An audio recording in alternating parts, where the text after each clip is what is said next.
គេផ្សេងងើបពីព្រលឹមទៅកប៉ាតពីអ្នកខ្ញុំវិញងើបពីព្រលឹមទៅភ្ជាប់ពាក្យមិត្តភ័ក្តិចេញពីពេញមកហ្នឹងគឺម៉ោង 5 កន្លះហើយជិះតាមផ្លូវហ្នឹងគឺថាទឹកសើមទាំងពេញផ្លូវហ្មងតាគ្រាស្ដាប់តែសលេងខ្ញុំទៅដឹងតាគ្រាមកពីទ្រីបហ្នឹងវិញគឺថាឈឺធ្ងន់កហ្មងបើនិយាយពីអាកាសធាតុវិញគឺថាត្រជាក់ខ្លាំងមែនតើហ្មងតាគ្រាត្រជាក់ជាងធម្មតាគុណ10គុណ20ហ្មងពេលដែលចេញពីពេញទៅហ្នឹងប្រហែលជា18 19អង្សាតាគ្រាហើយនេះវិញទេសភាពប្រហែលជាម៉ោង 6 ព្រឹកតាគ្រានិយាយទៅស្អាតខ្លាំងមែនតើវាចេញពណ៌តក្រូចចឹងពេលដែលងើបពីព្រលឹមជិះទៅស្រុកឬក៏ទៅណាពេលដែលឃើញទេសភាពចឹងគឺមានអារម្មណ៍ថា fresh ខ្លាំងមែនតើហ្មងតាគ្រាដោយសារតែយើងបានឃើញមេឃល្ងិតរហូតដល់មេឃរះថ្ងៃគឺថាស្អាត fresh ខ្លាំងមែនតើហ្មងតាគ្រាមើលទៅក្នុងវីដេអូហ្នឹងទៅប៉ុន្តែចង់ប្រាប់តាគ្រាថាគឺថាពីអ្នកខ្ញុំនេះវិញផ្លូវដល់កមិត្តភក្តិខ្ញុំហ្នឹងគឺថាដល់ថ្នាក់លេងស្កផ្លូវទៅសក់ខ្លួនឯងនេះខ្ញុំនិយាយមែនហ្មងពេលដែលបែងផ្លូវហ្នឹងគឺថាអត់សោយអត់បានហ្មងព្រោះតែសាមិត្តភក្តិខ្ញុំហ្នឹងជិះទៅស្រុកអត់ដងជិះទៅតាមផ្លូវហ្នឹងឯងហើយសំខាន់ណាស់ទៅមកពីស្រុកទេណាមិនសមណាភ្លេចអញ្ចឹងសោះហើយបើនិយាយពី Google Map វិញគឺថានាំខ្ញុំទៅខុសផ្លូវរហូតដល់ថ្នាក់មកដល់ផ្លូវតនេះដល់គ្នាមើល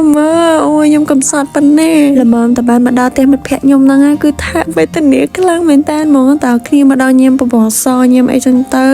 អូខ្ញុំនិយាយមែនហ្មងមុខមាត់អីហ្នឹងគឺថាស្លេកប៉ាំអស់ហើយព្រោះដោយសារអីតិចខ្លាំងមែនតើពេលដែលទៅដល់ហ្នឹងគឺម៉ោង 7:40ជាង5ដល់គ្នាយីទៅត្រូវដល់តាំងម៉ោង 7 កន្លះតែរសារតាមបែងផ្លូវហ្នឹងឯងនិយាយពីជីវិញគឺអត់យូរទេដល់គ្នាពីពេញមកដល់ស្រុកនេះគឺ100 គីឡូអីហ្នឹងទេចៃច្រើនពេកឥឡូវនេះផាត់មកហើយដល់គ្នាយីទៅអត់មានតុបតែងខ្លួនអីច្រើនទេព្រោះដោយសារគាត់តែភ្ជាប់ពាក្យទេនេះសកម្មភាពនៅពេលដែលខ្ញុំទៅដកលុយនៅទូ ATM ដល់គ្នាចាមានចកាកៀងខ្លាំងមែនតើពេលដែលដកលុយហើយហ្នឹងក៏រៀបដំណើរចេញទៅរោងភ្ជាប់ពាក្យរបស់មិត្តភក្តិខ្ញុំដល់គ្នាពេលដែលមកដល់ភ្លាមហ្នឹងគឺថាហៅកន្លែងផ្លាស់កៅអៅឡើងមកដល់លើនេះហើយគឺឃើញជំនុំឃើញអីចឹងទៅអូយបើនិយាយពីឃើញមិត្តភក្តិខ្ញុំនេះវិញគឺថាស្អាតហ្មង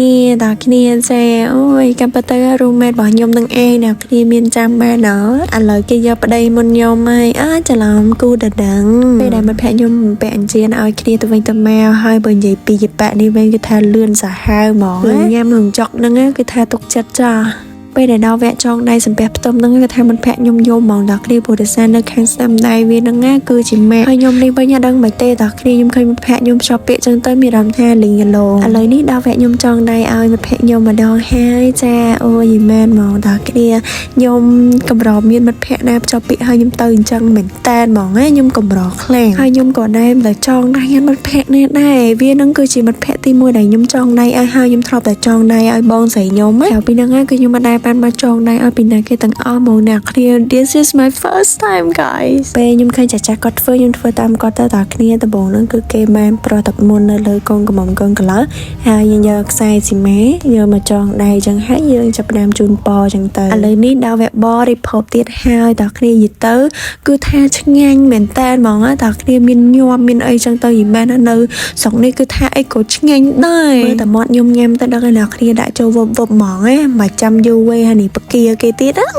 អែមខ្លាំងមែនតើអូភ្លេចឲ្យអ្នកគ្នាមើល outfit របស់ខ្ញុំថ្ងៃហ្នឹងនេះខ្ញុំពាក់បែបលក្ខណៈថាសាមញ្ញចឹងឯងហើយនេះវិញគឺជារូបភាពដែលខ្ញុំថតបានពេលដែលទៅភ្ជាប់ពាក្យមិត្តភក្តិខ្ញុំនឹងស្អាតដល់តាគ្នាស្វាគមន៍មកកាន់ណាត់ទេអានេះគឺពេលល្ងាចថ្ងៃបន្ទាប់ទៀតតាគ្នាពួកខ្ញុំមកទីងពង